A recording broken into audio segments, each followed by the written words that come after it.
10 minuto ang nakalipas, umabot sa sukdulan ng labanan ni na Principal Mo Dongji at nang nakamaskarang banal na sugo, nakatayo sa ibabaw ng alon, inutusan ni Mo Dongji ang kanyang napakalaking kumikislap na asul na dragon ng tubig na sumugod ng buong lakas sa sugo.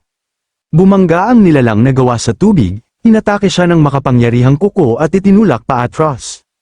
Sugatan ngunit matapang, nagulat ang nakamaskarang lalaki nang mapagtanto niyang isinakripisyo ni Mo Dongji ang kanyang esensya ng dugo upang mapaganya ang napakalakas na teknik na iyon. Habang naghahanda ang dambuhalang dragon ng tubig na durugin siya, napagtanto ng sugo na kailangan din niyang gumamit ng sukdulang paraan. Biglang sumabog mula sa ilalim ng rumaragasang tubig ang napakaraming makakapal at madugong pulang baging, na nakahuli kay Mo Dongji nang hindi handa. Nabigla sa ganting atake, desperado siyang umiwas sa siksik na pagsalakay ng matutulis na pulang baging habang nakalutang sa ibabaw ng tubig. Ipinakita ng sugo na kaya rin niyang magsakripisyo ng esensya ng dugo para sa kapangyarihan. Ang kanyang pinalakas na pulang baging ay mabilis na nag-ikot-ikot at tuluyang ikinulong si Mo Dongji sa isang siksik at matinik na bilog na kulungan. Iniwan ng nakamaskarang sugo ang labanan, habang pilit namang sinusuntok ni Mo Dongji ang makakapal na baging mula sa loob upang makalaya, kahit na siya ay naipit. Mabilis na tumalon ang banal na sugo sa ibabaw ng bahaing nakagubatan, patungo sa kanyang tunay na pakay. Sa kasalukuyan, ipinaalam ni Lin Zichen sa kanyang nag-aalalang mga kasama na natalo ang principal, nang maramdaman ang papalapit na sugo ng kulto, ipinaliwanag niyang siya ang tunay na target at nagboluntaryong maging pain upang ilayo ito. Walang pag-aatubili, sumisid si Lin Zichen mula sa mataas na sanga patungo sa malalim na baha, habang tinatawag siya ni Shen Qingan nang may pag-aalala. Kinumpirma rin itong nararamdaman niya ang paparating na makapangyarihang presensya. Isang sugatang guro, si Lu Tianrong, ang agad na namuno at inutusan ng mga estudyante na lumikas sa kabaligtarang direksyon ni Lin Zichen upang matiyak ang kanilang kaligtasan. Sa ilalim ng tubig, nakita ni Lin Zichen ang nakamaskarang banal na sugo na humahabol mula sa itaas. Nasiyahan siya na gumana ang kanyang plano at ligtas na ang kanyang mga kasama, napagtanto niyang hindi na niya kailangang manatiling malapit sa ibabaw, kaya lumangoy siya ng mas malalim. Doon, inactivate niya ang bagong nakuha niyang kakayahang may kaugnayan sa tubig mula sa kanyang sistema, alam niyang yun lamang ang kanyang pag-asa upang makaligtas. Habang nilalakbay ang ilalim ng kagubatan, naisip ni Lin Zichen na dahil hindi malubhang nasugatan ang sugo, hindi hanggang kamatayan ang naging laban nila ni Mo Dongji, malamang ay nakulong lamang ito, kaya itinakda niya ang direksyon patungo sa pinagmulan ng dambuhalang alon upang iligtas siya. Biglang sumiklab ang kanyang pakiramdam sa panganib nang maramdaman ng isang mabilis na pag-atake mula sa ibaba. Mabilis niyang iniwas ang katawan at muntikang naiwasan ng isang malaking matinik na pulang baging na sumalpok patungo sa kanya. Sa ibabaw, nakatayo ang banal na sugo sa tuktok ng kumpol ng demonyong pulang baging at nagulat sa bilis ng isang karaniwang tao sa ilalim ng tubig. Nagpa siya itong huwag maliitin ang bata at agad tapusin ang laban. Sa isang utos, pinadala niya ang napakalaking masa ng pulang baging pababa sa tubig upang habulin si Lin Zichen. Kahit pilit pang lamusong ng mas malalim si Lin Zichen, hindi niya maiwasan ang lawak ng atake. Nahuli siya ng mga baging at mahigpit na binalot ang kanyang mga braso at katawan, tuluyang hindi makagalaw. Nang maramdaman ng sugo na nahuli na niya ang target, nagtagumpay siyang umiti at idineklara ang kanyang panalo. Ngunit biglang napalitan ng kalituhan ang kanyang kumpiyansa nang mawala ang tensyon sa kanyang mga baging. Sa ilalim ng tubig, malayang nakalangoy si Lin Zichen, hindi alam ng sugo na lihim niyang ginagamit ang kakayahang kontrolin ng mga halaman upang kontrahin ang bitag. Hindi makapaniwala, inisip ng sugo na nagkamali lamang ang kanyang teknik, determinado, nagpakawala siya ng mas malaki at mas siksik na hukbo ng pulang baging. Muling binalot ng mga ito si Lin Zichen at tila imposibleng makatakas. Ngunit kalmado lamang si Lin Zichen at inactivate ang kanyang Lord of the Forest na kakayahan. Sa matinding gulat ng sugo, lumiwanag ang aura ni Lin Zichen at agad lumuwag ang pagkakakapit ng mga baging, na tila hindi siya kayang gapusin, napagtanto ng sakim na sugo na may lihim ang bata na kayang lampasan ang kanilang mahika, kaya nagpasya siya na mismo ang huhuli rito. Tumalon siya sa baha upang personal na tugisin si Lin Zichen, at sumisid siya sa ilalim ng tubig ng mabilis. Habang lumalangoy sa tabi ng nakalubog na ugat ng puno, naisip ni Lin Zichen na sapat na niyang napigil ang kalaban at sana'y ligtas na ang kanyang mga kasama, nagpasya siyang oras na upang tuluyang takasan ang humahabol sa kanya, habang papalapit ang sugo. Inactivate ni Lin Zichen ang kanyang likas na kakayahang magtago, at perpekto siyang naghalo sa tanawin sa ilalim ng tubig, nananatili siyang ganap na hindi makita habang bulag na lumalangoy ang sugo at lumampas sa kanya. Natigilan ang nalilitong sugo at napahinto sa paghahabol, nawala ng bakas ng kanyang target, nagulat siya nang mapagtanto na hindi niya maramdaman ang presensya ni Lin Zichen kahit gamit ang mataas na antas ng espiritual na pandama. Huminto sandali ang nakamaskarang lalaki upang mag-isip at bumuo ng bagong teorya. Ipinagpalagay niyang dahil ginamit ni Lin Zichen ang sarili bilang pain upang makakuha ng oras, tiyak na bumalik ito upang makasama muli ang kanyang mga kasama. Kumbinsido sa lohikang ito, mabilis siyang sumugod patungo sa direksyon ng mga tumatakas na estudyante upang harangin sila. Mula sa kanyang perpektong pinagtataguan, kalmadong pinanood ni Lin Zichen ang kanyang kalaban na malinlang at tuluyang umalis. Nang mawala ang humahabol, agad siyang tumungo sa kabaligtarang direksyon, alam niyang upang matiyak ang kaligtasan ng lahat, kailangan niyang iligtas ang nakulong na principal. Sa kabilang banda, biglang huminto ang nakamaskarang banal na sugo sa paghahanap sa bahaing kagubatan, naramdaman niyang mali ang kanyang hinala at napagtanto niyang naloko siya.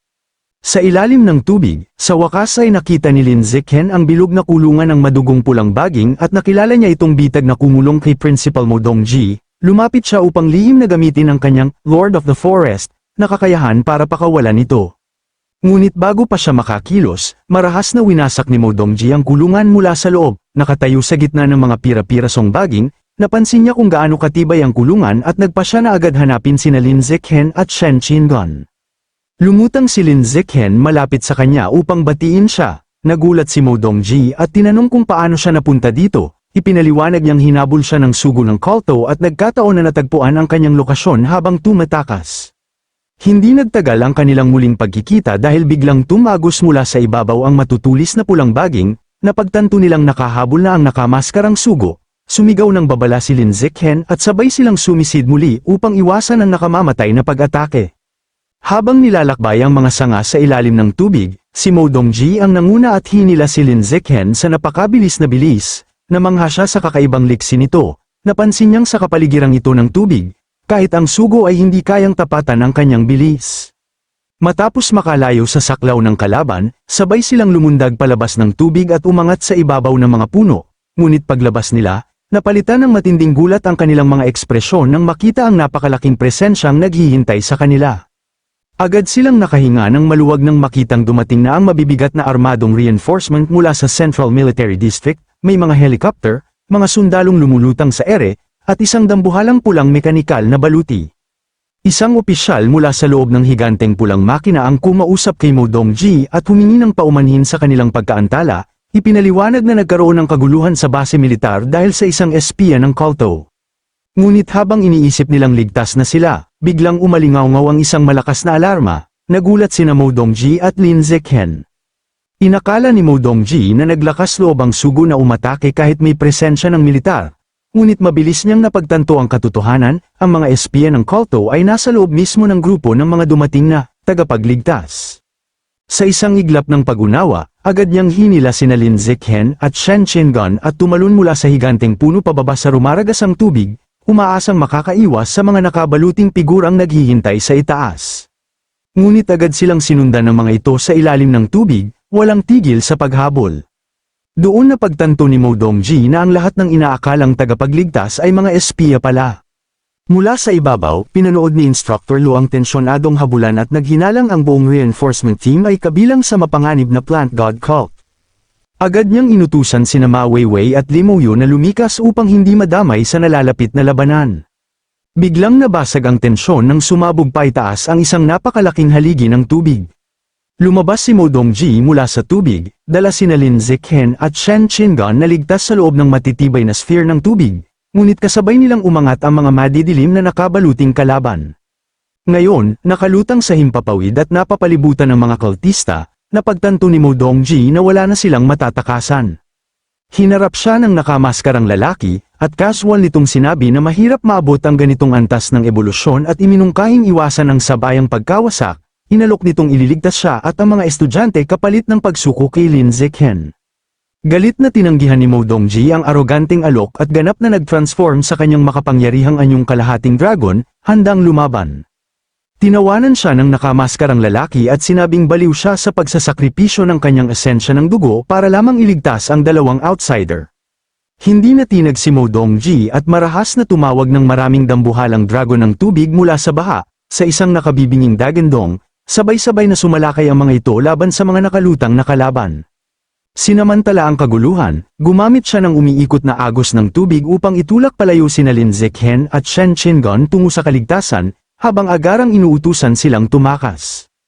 Nasalo ni Lin Ziqan si Shen Qingan habang mabilis silang inaanod ng tubig. Sinabi niya rito na kailangan nilang tumakas agad upang hindi maging pabigat sa kanilang matapang na guro. Nang makita ng plague doctor na nakamaskarang lalaki na tumatakas ang kanyang mga target, agad niyang ipinatawag ang kanyang napakalalaking pulang baging at sumugod upang pigilan sila. Ngunit bago pa siya makalapit, sinalubong siya ng isa sa mga dambuhalang dragon ng tubig ni Mo Dongji, na sumakmal sa kanya gamit ang higanteng panga nito. Bahagya siyang nakawala. Ngunit malinaw na nasugatan at duguan pa rin habang nakalutang sa ibabaw ng rumaragas ang tubig. Walang tigil na inutusan ni Mo Dongji ang kanyang dragon ng tubig na ipagpatuloy ang mabangis na paghabol sa tumatakas na kalaban. Ngunit bigla siyang nabigla nang ang higanteng pulang mech mula sa inaakalang kalyadong reinforcement ay biglang magpakawala ng sunod-sunod na missile sa kanya, isang traidor na sorpresang pag-atake. Direktang tumama ang mabibigat na missile sa kanyang dragon ng tubig, at agad itong nawasak sa isang naglalagablab na pagsabog. Ang leader na opisyal, na siyang nagmamaneho ng pulang makina, ay marahas na nagpahayag ng kanyang hangaring patayin siya. Mula sa dibdib ng mech, pinakawalan nito ang napakalakas at puro na energy beam na madaling tumago sa isa pang dragon ng tubig ni Mo Dongji, tuluyang winasak ito sa isang nakakasilaw na pagsabog.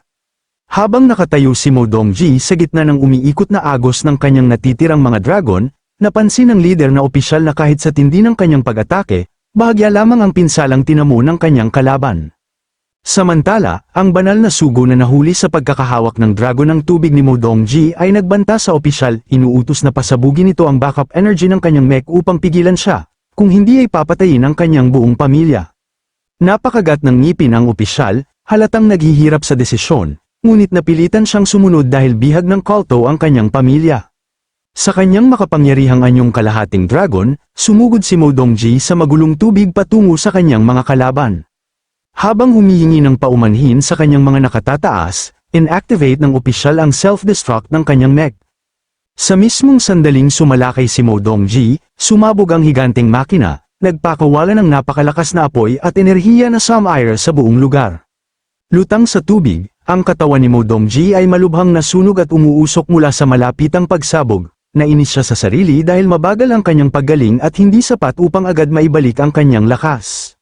Sugatan at kapos sa oras, wala siyang magawa kundi panoorin ang anino ng banal na sugo na tumatalon palayo sa malayong kagubatan, malaya muling ipagpatuloy ang pangangaso.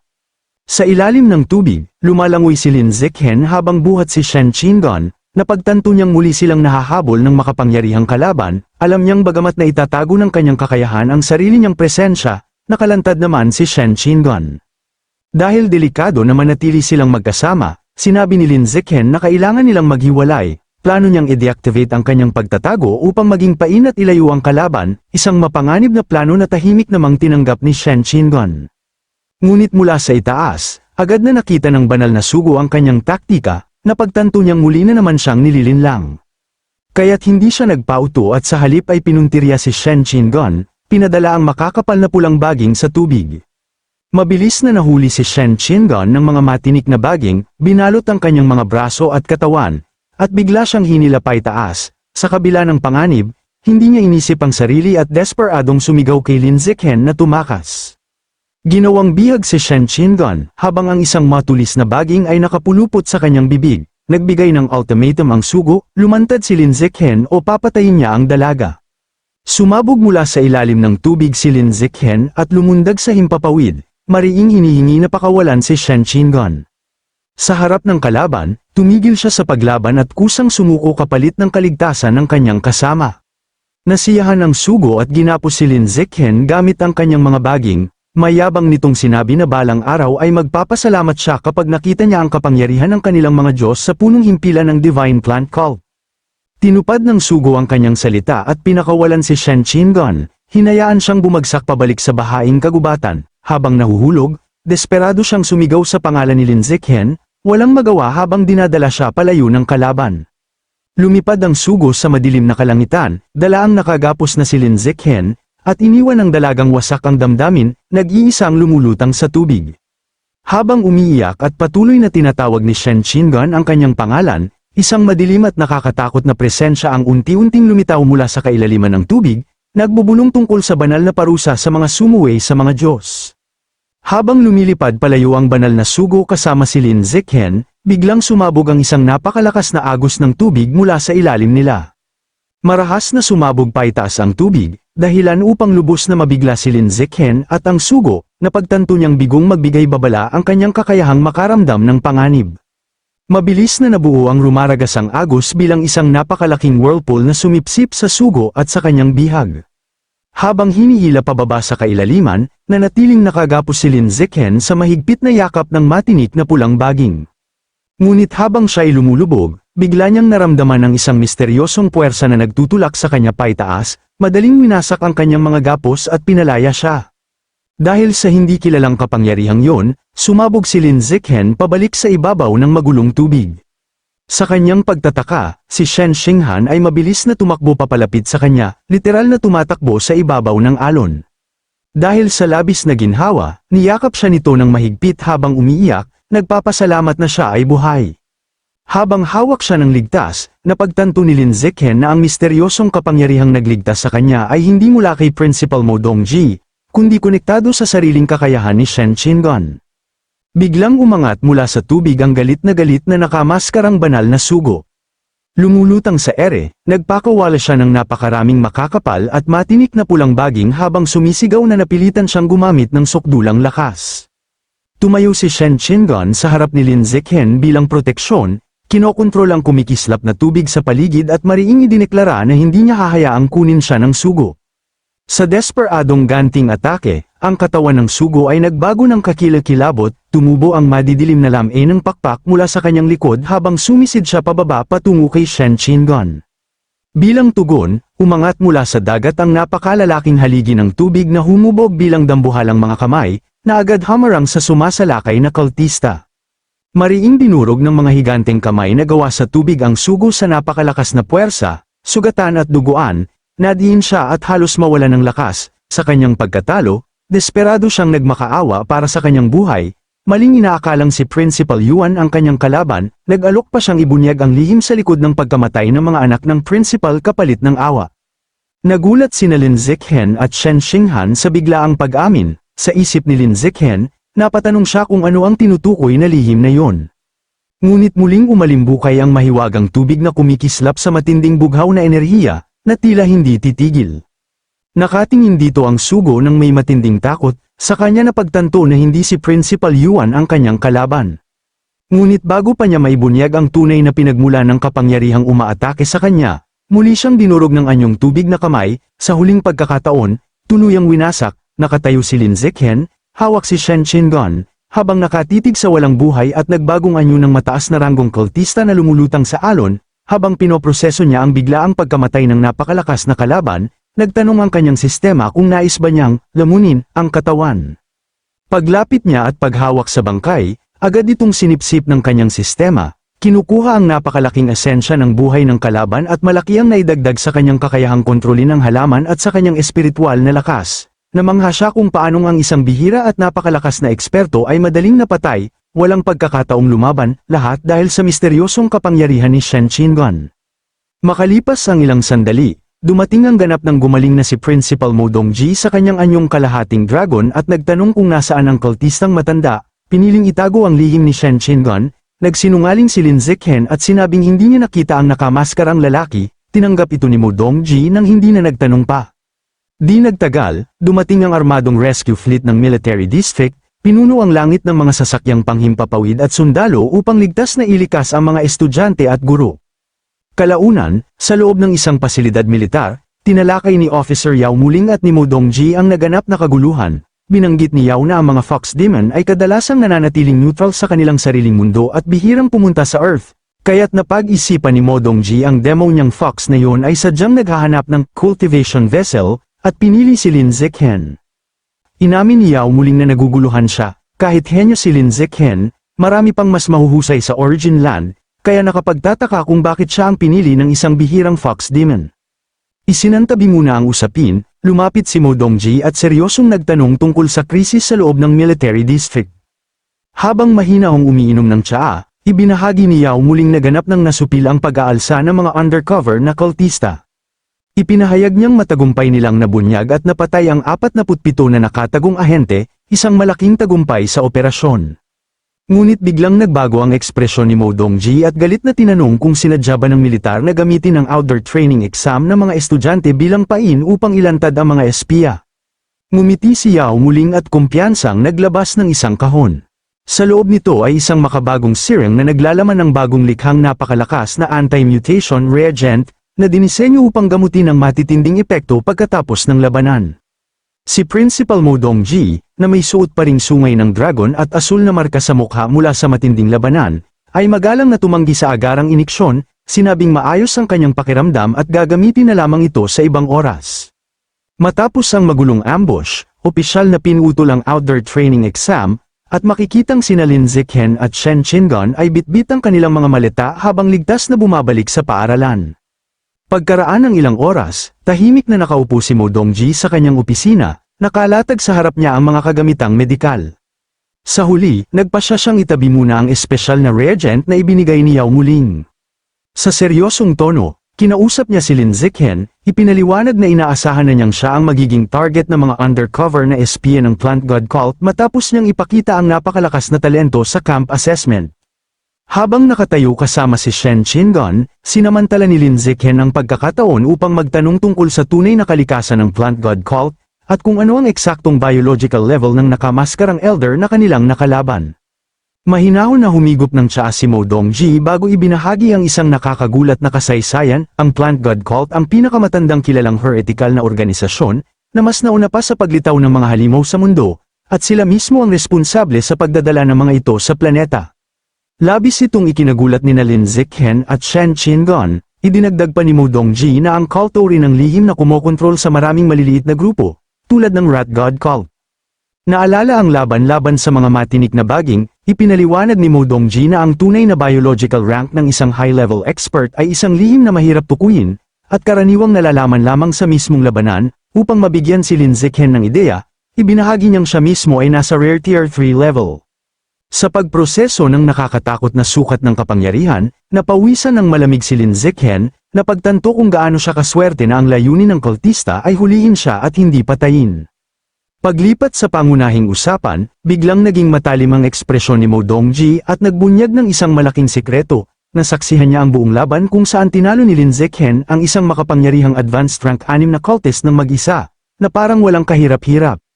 Nabigla at kinabahan si Lin Zichen, agad niyang tinangka itong maliitin at gumawa ng dahilan na sugatan na ang kalaban at mahina na ang laban nito. Dahil sa paulit-ulit niyang pag-iwas, napahawak si Mo Dongji sa kanyang noo at bahagyang pinagsabihan siya sa sobrang pagiging maingat at pagtatago ng tunay niyang lakas. Ipinaliwanag niya na bagamat matalinong taktika ang pagtatago ng kakayahan para sa mga veterano, para sa isang estudyante, maaari itong maging hadlang dahil mawawalan siya ng access sa mahalagang resources na makakatulong sa kanyang pagunlad. Tumayo si Mo Dongji at may pag-unawang sinabi na naiintindihan niya ang kanyang pagiging lihim, dahil ito sa kakulangan ng seguridad at takot na maging target ng masasamang tao. Lumapit siya at inilagay ang kamay sa balikat ni Lin Zichen, binigyang babala na dahil sa kanyang ipinakitang talento at sa pagtutok ng Plant God Cult sa kanya, tiyak na mapapansin siya ng mga mataas na opisyal ng bansa na naghahanap ng mga pambihirang talento. Pinayuhan niya itong ipakita ang kanyang kakayahan upang makakuha ng makapangyarihang taga-suporta na magbibigay proteksyon sa kanya.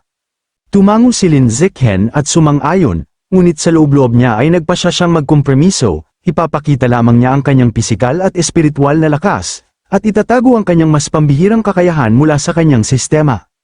Pagkaraan, umuwi siya sa apartment ng kanyang pamilya at sumigaw upang ipaalam ang kanyang pagdating. Pagpasok niya dala ang kanyang mga gamit, sinalubong siya ng nagulat ngunit masayang mga magulang, sina Lin Yansheng at Jiang Wangzin, nang tanungin ng kanyang ama kung bakit 2 linggo lang natapos ang isang buwang training, ipinaliwanag ni Lin Zichen na napaaga ang pagtatapos ng camp, masayang-masaya ang kanyang ina at agad nag-alok na lutuin ang kanyang mga paboritong pagkain. Habang kumakain ang pamilya, tinawag ni Jiang Wangzin ang kanyang atensyon upang ibahagi ang magandang balita. Habang marahang hinahawakan ng kanyang ama ang tiyan ng kanyang ina, masayang ibinunyag ng mag-asawa na magkakaroon na siya ng nakababatang kapatid. Nagulat si Lin Zichen sa biglaang balita at napatingin lamang habang hawak ang mangkok ng kanin. Nang makabawi, tinanong niya kung totoo bang buntis ang kanyang ina, masayang kinumpirma ito ng kanyang ina, sinabing nalaman lamang nila ilang araw ang nakalipas, at umaasang babae ang magiging anak. Namula ang kanyang ama habang ipinaliwanag na mula nang umalis sina Lin Zichen at Shen Qingan para sa universidad, naging napakatahimik at walang laman ang kanilang bahay, at hindi nila alam kung gaano pa katagal bago sila magkaroon ng apo, nagpasya silang magkaanak muli upang may makasama sa bahay. Nang makita ni Lin Zichen kung gaano kasaya at kamapagmahal ang kanyang mga magulang, ngumiti siya ng may init, buo niyang sinuportahan ang kanilang desisyon, tiniyak na napakagandang ideya ito basta't masaya sila, at binanggit pa na sapat ang kanilang katayuang pinansyal upang magpalaki ng kahit ilang anak na nais nila. Kalaunan, habang nagpapahinga sa kanyang kama at nagbabrowse sa school exchange app sa kanyang cellphone, pinag-isipan ni Lin Zichen ang kanyang mga nagdaang laban, na pagtanto niyang ang pag-asa lamang sa pisikal na lakas ay isang nakamamatay na kahinaan, kinilala niyang kailangan din niyang paunlarin ang kanyang mental na lakas upang hindi siya maging walang laban sa mga kalabang gumagamit ng espiritual na kapangyarihan. Dahil dito, nagpasya siyang paigtingin pa ang kanyang advanced spirit attribute. Gumastos siya ng 800 school credits upang bumili ng malaking bahagi ng karne ng siyam na turn soul worm para makatulong sa pagpapalakas ng kanyang isip. Habang patuloy na nag-scroll sa tindahan, may isang item na agad nakakuha ng kanyang pansin, ang dimensional rat meat, nabigla siya sa napakataas nitong presyo na 100 credits kada libra. Nang basahin niya ang description, nalaman niyang ang dimensional rat ay isang matipunong hayop na kahawig ng squirrel, na may kakaibang kakayahang biolohikal. Ang isang ganap na nasa hustong gulang ay kayang mag-imbak ng mga bagay hanggang 100 beses ng laki ng sarili nitong katawan sa loob ng kanyang pisngi. Lumaki ang kanyang mga mata sa matinding pananabik nang maisip ang napakalaking potensyal ng pagkain nito. Umaasa siyang sa pag-absorb ng esensya nito, makakakuha siya ng hinahangad na kakayahang spatial storage.